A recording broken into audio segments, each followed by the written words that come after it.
पुष्पा नाच रे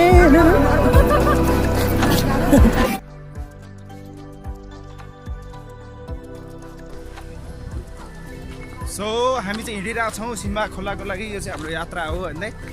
अनि यो यात्रामा तपाईँलाई कस्तो लागिरहेको छ? कठिनाइ जस्तो लागिरहेको छ कि सजिलो जस्तो नि भइरहेको छ कि कस्तो फिल भइरहेको छ होइन? त्यस्तो कठिन पनि छैन। हजुर हजुर। जस्ट हामी 5 घन्टा भन्दा पनि बढीको यात्रामा आएर हामी 5 घन्टा बढी भयो? 5 घन्टा बढी भयो।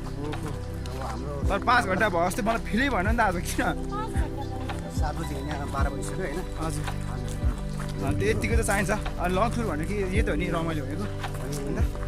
जस्ट हामीले यो झर्नाबाट बगाएको पानी भर्नु पऱ्यो देख्यौँ होइन? झर्ना चाहिँ मेन ठाउँमा हामी जाँदैछौँ।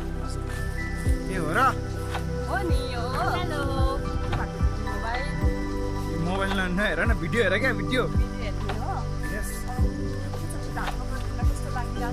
म त आइएम टोटली एक्साइटेड होइन? I am feeling good. अनि मलाई चाहिँ फेरि यस्तो अरू राम्रो ठाउँ भन्दा पनि यस्तो नेचुरल हुन्छ नि, यस्तो रुख अलिकति एकान्त ठाउँहरू चाहिँ अति मनपर्छ।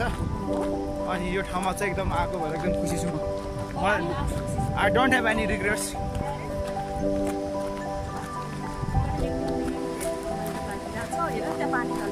अनि के छ त अनि मी टु। ओए मिस, मलाई त सबभन्दा एक्साइटेड चाहिँ त्यो झर्ना हेर्न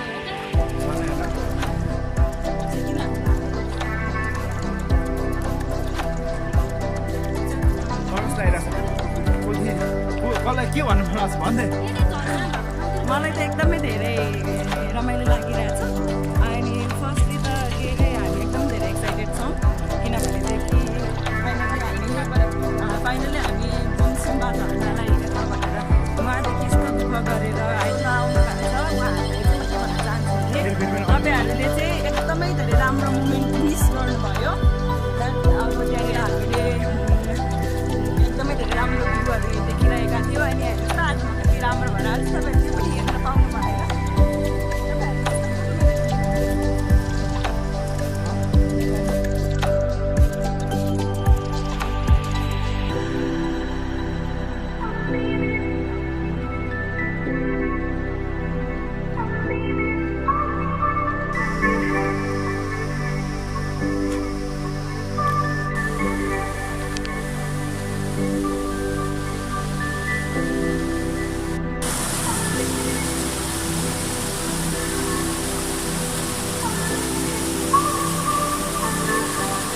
गाह्रो भयो।